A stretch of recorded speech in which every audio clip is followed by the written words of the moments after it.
सबको जय मसीह की। मैं जतिन बब्बर और आप देख रहे हैं मसीह परिवार चैनल। जैसे कि आप सब जानते हैं कि मैं इस चैनल पे प्रभु के अलग अलग दासों की वीडियोस डालता हूं, तो अगर आपको हमारा चैनल अच्छा लगता है तो आप इस चैनल को ज़्यादा से ज़्यादा सब्सक्राइब जरूर करें, ताकि आप प्रभु के वचन को सुन सके। वीडियोस को ज़्यादा से ज़्यादा शेयर करें, ताकि जिन लोगों तक वचन नहीं पहुंचा उन तक भी वचन पहुंच सके।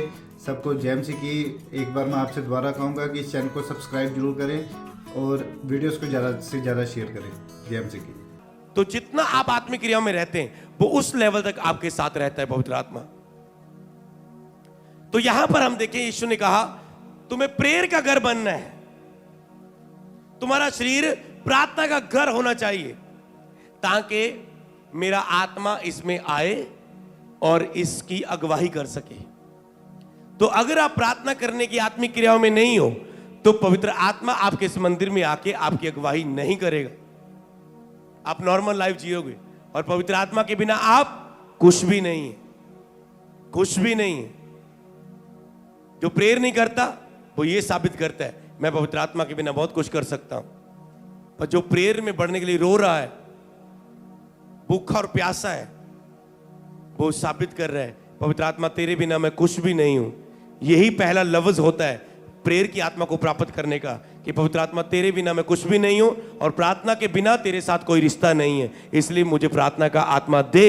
इसी से, प्रेयर से एक दिन आपको प्रार्थना का आत्मा मिल जाता है।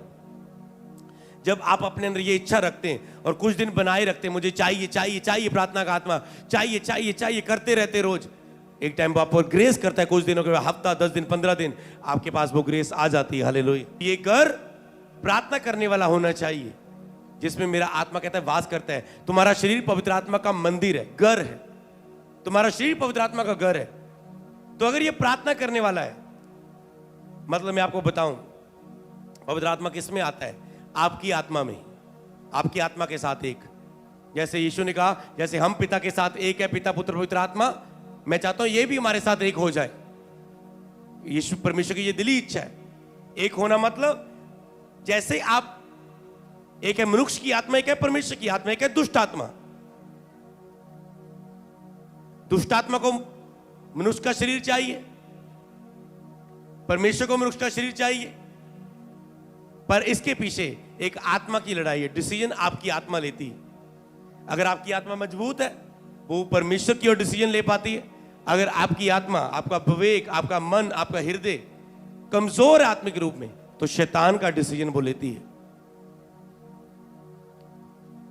तो तूने कहता है इस मेरा घर मेरे रहने का है, तूने इसे प्रार्थना का घर बनाना है। जैसे आपकी आत्मा प्रार्थना की आत्मा के साथ इस क्रिया में चल रही होती है, प्रार्थना की आत्मा, आपकी आत्मा नंबर 1 आपको लिखना है। पर आत्मिक क्रिया में प्रार्थना करने वाली आत्मा, आपकी आत्मा प्रार्थना करने वाली आत्मा होनी चाहिए। तो इसमें पवित्र आत्मा इस आत्मा में प्रवेश करेगा। आपको सीधा आत्मा में जाना है, आपको शरीर से नहीं इसे आप कैच कर सकते। आपको बेस समझना है, आपकी आत्मा जो अंदरूनी है वो प्रार्थना करने वाली होनी चाहिए, तो ही पवित्र आत्मा इस आत्मा में आएगा, इस आत्मा के साथ एक होगा। अगर आपकी आत्मा प्रार्थना करने वाली नहीं है, पवित्र आत्मा आपकी आत्मा के साथ जुड़ के इसकी कभी अगुवाई नहीं कर पाएगा। ओके, आगे पढ़ेंगे। ओके, जब यीशु ने ऐसा किया, उन्हें बोला मेरा अगर प्रार्थना घर होगा, तब अंधे लंगड़े मंदिर में उसके पास आए और उसने उन्हें चंगा किया। अगर ये शारीरिक गुस्सा होता उसके बाद यीशु चंगाई ना कर पाता, पर उसके बाद लंगड़े आए, फिर से आए, फिर यीशु ने चंगा किया लोगों को। परंतु जब प्रधान याजकों और शास्त्रियों ने इस अद्भुत कामों को जो उसने किए और लड़कों को मंदिर में दाऊद की संतान को होसना पुकारते हुए देखा, तो क्रोधित हुए, क्योंकि इन प्रधान याजकों ने, शास्त्रियों ने जब ये अद्भुत काम देखे और लड़कों को मंदिर में, जो छोटे छोटे लड़के थे उनको भवन में दाऊद की संतान होसना होसना पुकारने लगे। दाऊद की संतान, जब चमत्कार हो रहे थे उन्हें देख के दाऊद की संतान होसना, दाऊद, छोटे छोटे बच्चे, दाऊद की संतान होसना, दाऊद की संतान होसना, उससे कहने लगे क्या तू सुनता है, ये क्या कहते हैं? यीशु ने उनसे कहा, हाँ, क्या तुम्हें ये कभी नहीं पढ़ा बाइबल में? बालकों और दूध पीते बच्चों के मुंह से तूने अपनी अपार स्तुति करवाई। स्तुति करवाई, नोट कर लेना। बालकों और दूध पीते बच्चों से के मुंह से तूने अपनी अपार स्तुति करवाई।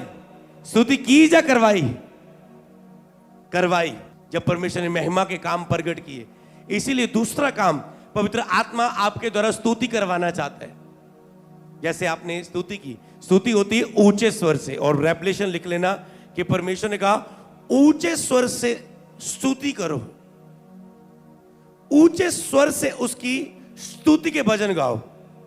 और जैसे जैसे आज आप गा रहे तारीफ यहोवा की करो ऊंची आवाज, ये स्तुति कर रहे थे हम उसकी, हालेलुया के साथ उसकी स्तुति कर रहे थे कि रूह से प्रस्तिश करना हर दीवारों को ढा देता है। मतलब स्तुति करना और रूह से स्तुति करना, मतलब रूह से निकलेगी अगर स्तुति, अगर ऊंचे स्वर से चिल्लाते जा रहे वो पूरा ताली ऊंची, आवाज ऊंची, पर रूह से अगर प्रस्तिश वो नहीं है, आत्मा से नहीं निकली। आत्मा से प्रस्तिश कैसे निकलती है? जब आत्मा प्रार्थना करने वाली होती है तो एक आत्मिक क्रिया अगली आत्मिक क्रिया को सपोर्ट करती है, ये वेद लिख लेना। एक शारीरिक पाप अभिलाषा अगली शारीरिक पाप को सपोर्ट करते हैं। जैसे एक पाप करेंगे अगली पाप की अभिलाषा आपके अंदर प्रकट होगी, अगले पाप की अभिलाषा प्रकट होगी, अगले से अगले, अगले से अगले। इसी तरह आपने प्रार्थना की आत्मा को रखा। प्रार्थना में पवित्र आत्मा चाहता है कि आप स्तुति करवाए वो आपके द्वारा। पवित्र आत्मा जैसे आप अपनी आत्मा से प्रार्थना करते हैं, फिर परमेश्वर का आत्मा इस आत्मा से स्तुति करवाता है। पवित्र आत्मा वो आपको सीक्रेट की ओर लेके जाता है। आपने प्रार्थना की, प्रार्थना का घर बनाया, पवित्र आत्मा आ गया। इस लाइन को लिखना, प्रार्थना का घर बनाओ, पवित्र आत्मा आएगा। अब पवित्र आत्मा की इच्छाएं शुरू होगी। क्या कहेगा? पवित्र आत्मा आपकी आत्मा के द्वारा स्तुति करवाएगा, स्तुति करवाएगा परमेश्वर की ऊंचे स्वर से तारीफ करते हुए, रूह से प्रस्तिश करवाएगा। मतलब अपनी रूह से आपकी प्रस्तिश करवाएगा।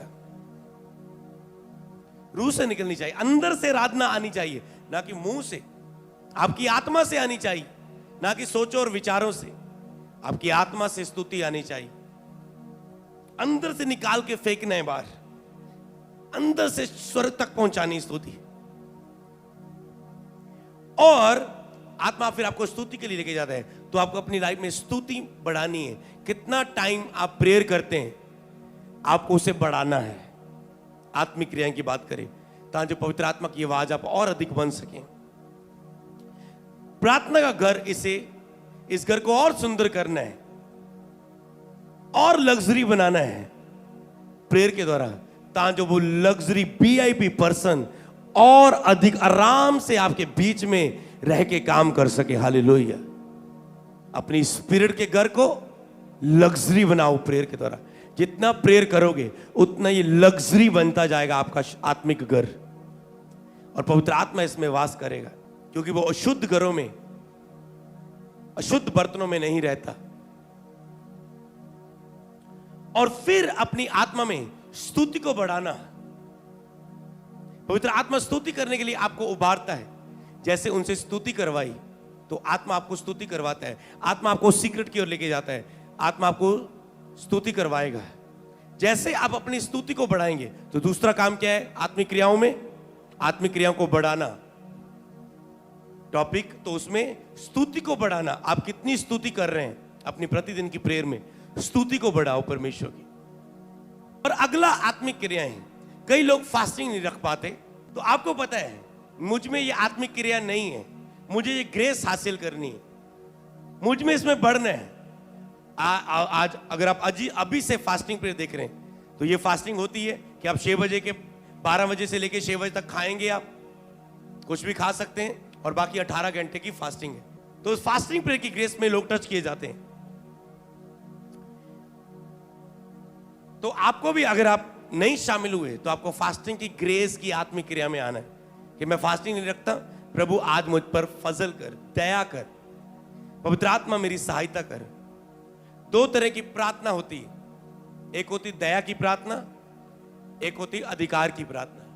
पहले हमें दया की प्रार्थना करनी, परमेश्वर मुझे इस शारीरिक काम से दूर होने में, अगर हम फास्टिंग की बात करें तो फास्टिंग के लिए दया मांगे, प्रभु मुझे उपवास रखने की मुझ पर दया कर, मुझ पर दया कर, मुझे ग्रेस दे प्रभु उपवास रखने की। अब कभी लोग ग्रेस मांगते रहते हैं, पर दोनों प्रेयर आपको साथ करनी है, दया की प्रार्थना और अधिकार की प्रार्थना। अगर आपने क्या, प्रभु मुझे फास्टिंग करने की ग्रेस दे, प्रभु मुझ पे दया कर, मैं उपवास रख पाऊं, मैं बढ़ना चाहता हूं, मैं उपवास रख पाऊं। ओके, अब आपको क्या करना है? दया मांगी, धन्यवाद प्रभु, मैं विश्वास करता हूं तूने मुझ पे दया कर दी। हर वो आत्मा जो मुझे फास्टिंग प्रेयर में जाने से रोकना चाहती है, हर शरीर की अभिलाषाएं, मैं उन्हें जलाता हूं, मैं उन्हें नाश करता हूं, मैं यीशु के नाम से अपनी लाइफ से दूर करता हूं। यह क्या हुई? अधिकार की प्रार्थना। किसके लिए प्रार्थना की हमने? फास्टिंग में जाने के लिए। तो ऐसे हर टॉपिक के लिए दया मांगो खुदा की, फिर अधिकार से उस हिस्से को टच करो, क्योंकि अब दया तो मांगते हैं, प्रभु कहता है ओके मैंने दया कर दी, अब तो अपना मुंह खोल, मैंने उसे भर दिया है, अपना मुंह खोल, मैं उसे भर दूंगा, क्योंकि अधिकार तुम्हें दिया गया दुनिया में बदलने का सब कुछ। दया वो करेगा, पर काम तेरे द्वारा ही होना है, याद रखो, काम तेरे द्वारा ही होना है। अगर खुदा ने डायरेक्ट काम करना होता तो ऐसे नहीं चुटकी मारेगा सारे उतार पा जाओ, इजी नहीं है।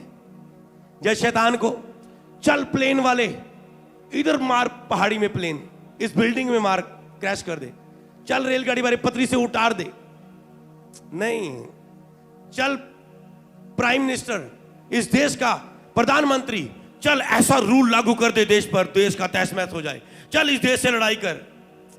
वो शैतान इस अधिकारियों को कब्जे में लेने की कोशिश करता है पूरा, कि इन्हें करप्ट करे, इन्हें खराब करे, इन्हें नाश करे और उनके द्वारा अपने काम को करे, पर वो एक लिमिट में कर पाता है। इंसान है हम, वो एक लिमिट में काम कर पाता है। ऐसा नहीं कि जो शैतान है तो वो सब कुछ इंसान से पंगा ले लेगा। उसे पता है कि इंसान को प्रभु ने अधिकार दिया है, वो तो ये है कि लो इंसान को समझ नहीं आ रहा है अपने अधिकार, वो अलग बात है, पर शैतान को पता है इसको छेड़ा, इसके पास अधिकार है, तो वो पूरी एक जुक्ति बनाता है तो फंसाता है।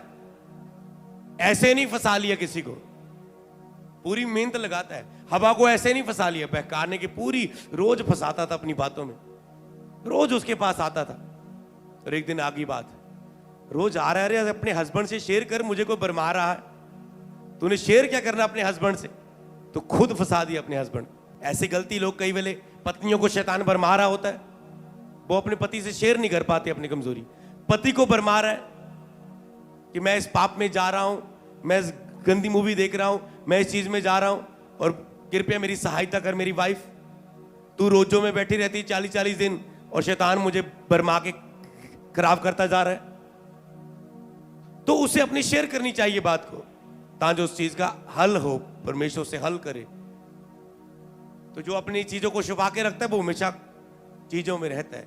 अपनी कमजोरियां अपने अगुए से छुपा के रखना, बच्चों को अपनी माता पिता से अपनी बातों को छुपा के रखना। कोई लड़का तंग कर रहा है, पर जो आत्मिक लड़की हैं वो सीधा एक्शन लेती। तूने मुझे मैसेज कैसे किया फेसबुक पर, पास्टर इस लड़के ने मुझे फेसबुक पर मैसेज किया, सीधा कंप्लेंट करती जो आत्मिक लड़की है। पापा मुझे इस लड़के ने, ये टीम का है, इसने मुझे फेसबुक पर मैसेज किया, इसका क्या मतलब बनता है? जो शारीरिक लड़की थी वो बोलेगा हेलो हेलो, आप कहां से हो?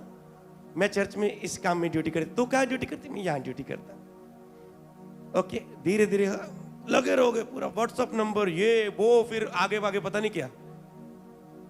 और फिर पापा जी मुझे बचा लो, मैं पाप में फंस गया, मैं पापी फंस गई, बचा लो।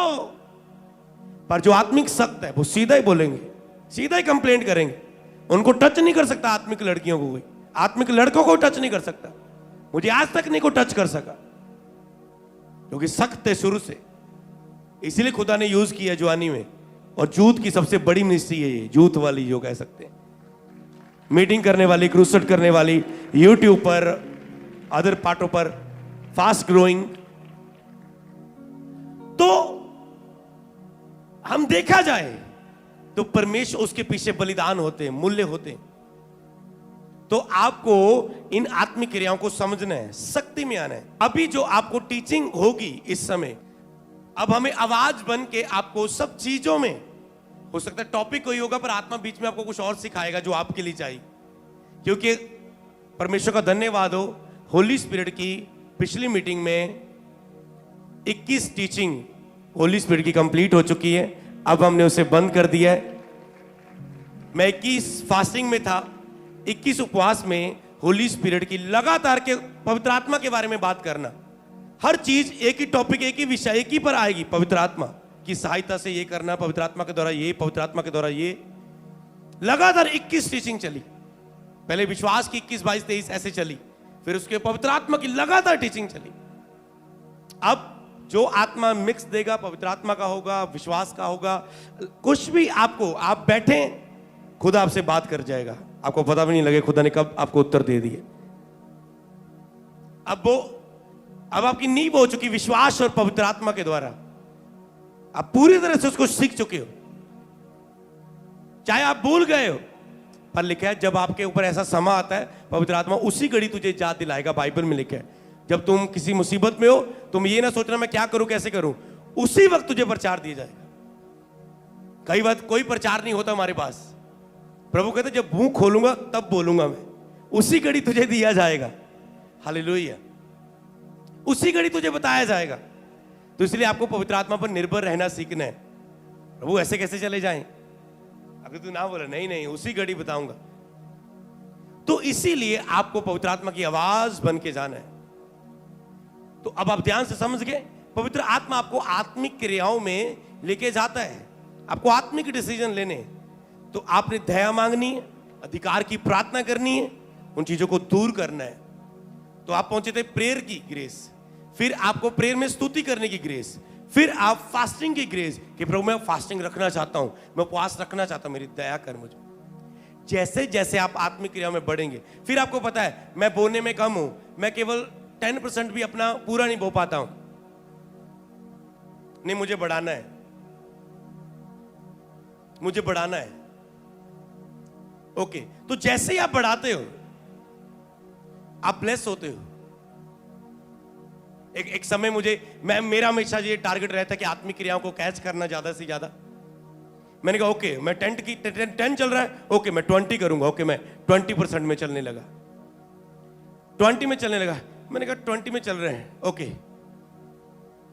एक दिन आत्मा ये वार्ता, जैसे आप आत्मिक क्रिया में बढ़ते हैं तो एक आत्मिक क्रिया अगली आत्मिक क्रिया ले आपको उबारती। आत्मा ने कहा पर्सनल बोना शुरू कर, तो तू पर्सनली ब्लेस होगा। आत्मिक व्यक्ति समझ आएगा। पर्सनल बोना शुरू कर। तू मिनिस्ट्री में बोता है, पर्सनल बोना शुरू कर। मिनिस्ट्री में बोना, मिनिस्ट्री ब्लेस हो रही है, पर्सनल बो, इतना बो। और मिनिस्ट्री में से पर्सनल बो इतना, सेवकाई का पर्सनल बो, अपने में से पर्सनल बो। सेवकाई का पर्सनल बो और अपने में से पर्सनल बो। मैंने सेवकाई में से पर्सनल बोया। सेवकाई के लिए बोना एक अलग पार्ट है, दशवांश बोना उसे आप विश्वास कर दो, सेवकाई का बोना अलग है। सेवकाई में से पर्सनल बोना, पर्सनल में से पर्सनल बोना। परमेश्वर कहता है ये कर, और मैंने इसे कर दिया। मैं थोड़े दिन बाद बोला, मैंने कहा वाइफ को बोला, मैंने कहा हम पर्सनली ब्लेस होने वाले हैं, देखना। और थोड़े टाइम बाद हुए हम ब्लेस होने लगे। मैंने कहा हम पर्सनली ब्लेस होंगे, सेवकाई ब्लेस हो रही है, हम पर्सनली भी अपने फाइनेंस में ब्लेस होंगे, हम ब्लेस होंगे। और फिर मैंने बताया क्योंकि मैंने पर्सनल बोना बढ़ाया है और हम पर्सनली ब्लेस हो, और वैसे ही होना शुरू हो गया था। हालेलुया। तो पवित्र, मैंने समझ पा रहे हो, एक आत्मिक क्रिया अगली आत्मिक क्रिया को जन्म देगी। शरीर में रहोगे। लास्ट टाइम क्या हम सिखा रहे थे, लास्ट मीटिंग में, होली स्पिरिट टीचिंग में, कि पवित्र आत्मा आपको प्लानिंग्स देता है, युक्तियां देता है, आत्मिक सीक्रेट में आपको चलने की ग्रेस देता है। यह पॉइंट था कि पवित्र आत्मा आपको आत्मिक बढ़ने के आत्मिक सीक्रेट आपको बताता है। ओके, इसकी 2 पॉइंट है। आज लोगों को बढ़ने के आत्मिक सीक्रेट किसको नहीं पता? किसको नहीं पता बताओ? क्या तुझे नहीं पता तुम 3-4 दिन प्रेयर में बैठोगे, 40 दिन प्रेयर में बैठ जाओगे, 40 रोजे में तूने बहुत मसा में बढ़ जाना है। क्या तुझे नहीं पता चर्च में तू कहने जमीन है नहीं, ये है नहीं, वो नहीं। तुझे नहीं पता 7 दिन लगातार खुदा में एक कमरे में बंद हो जा, तेरी सेवकाई 1 साल में उतनी बढ़ जाएगी जितनी 10 सालों में नहीं बढ़ेगी। सबको पता है, सबको पता है बोएंगे तो ब्लेस होंगे, सबको पता है रोजे रखेंगे मसा बढ़ेगा, सबको पता है पवित्रताई में चलेंगे पवित्र आत्मा की सामर्थ बढ़ेगी, सबको पता है समर्पण देंगे परिवर्तन होंगे। ये आत्मिक सीक्रेट है। एक तो कई लोगों को पता नहीं है, वो पवित्र आत्मा आत्मिक क्रिया को बढ़ाता है और एक आत्मिक क्रिया अगले आत्मिक सीक्रेट को आपको देती है। कई लोगों को पता है पर चलने की ग्रेस नहीं उन पर कि उन सीक्रेट को फॉलो कर सके, लागू कर सके। जैसे आप 1-2 आत्मिक क्रियाओं में बढ़ते हैं, पवित्र आत्मा अगले सीक्रेट को करने की, मान लो आपको पता है मैं 20 करूंगा मैं ज्यादा ब्लेस होऊंगा, पर 20 शरीर में रह के आप कर नहीं सकते। जैसे आप 1-2 आत्मिक क्रिया में बढ़ोगे, आप 20 करोगे, आप बढ़ते हैं। आप पर्सनली बोएंगे, आप बढ़ेंगे। आप कुछ एक्स्ट्रा करेंगे, आपके साथ एक्स्ट्रा होगा, नहीं तो आप एक लिमिट में रहोगे। लोग एक लिमिट में चलते हैं, क्यों?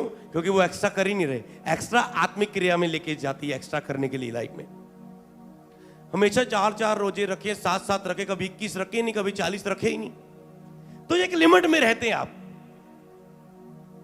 हमेशा छोटे छोटे रोजे रखे, कभी 3 दिन के पूरे सूखे रखे ही नहीं। उससे पिछले साल वो 3-3 दिन के होते थे, पर एक टाइम हम खाते थे। पिछली बार जो होके हटा है 3 दिन रोजे, वो लगातार थे कि कुछ नहीं खाना, लास्ट में दिन खाना है, बस पी सकते हैं। तो ये डिफरेंट लेवल होते हैं, डिफरेंट लेवल में जाने के लिए, डिफरेंट लेवल। जो आप क्रूसर्स देखते हैं, आप विश्वास की शिक्षा से, चर्च को पता है जिन्होंने देखा था, हम कब से तैयारी कर रहे थे इसकी, और जब हम जा रहे हैं अब आप असर देख रहे हैं कि भीड़। मैं आपको सच्ची बात बताऊं, मुझे लगता था मैं दिल्ली में जाऊंगा, कभी मैं दिल्ली में मीटिंग करूंगा तो 100 लोग होंगे। आप देख लो, मेरी सोच थी, मैं प्रभु की जोरी में बताता हूं कि अगर मैं कभी दिल्ली में मीटिंग करूं 100 होगा। गुजरात में तो मुझे कौन जानता है, समझ पा रहे? कोई एक फैमिली आती थी गुजरात में, एक लड़की आती थी गवाई, पता नहीं कितने सालों बाद उसे बेबी मिला था। डोबो बैंड वाली, आपको याद होगी, बैंड बजा के आए थे, बेबी गुजरात से आए थे। पापा जी गुजरात में आना ना कभी। मैं क्या, आएंगे कभी जब प्रभु भेजेगा, प्रार्थना में रख। और वो प्रार्थना करती रहती थी।